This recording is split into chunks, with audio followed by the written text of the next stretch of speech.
i-flex ko lang yung bigay ng aking sister-in-law na bag, handbag. Noong first week of December pa ito.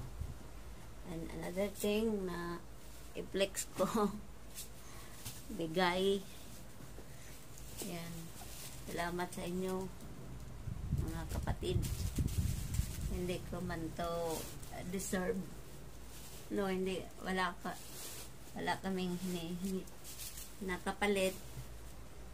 At saka hindi po ako mahilig sa ganitong bag. Ayan.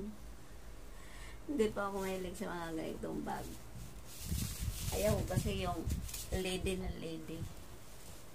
Gusto ko lang backpack or sling bag. Yun. Yan guys.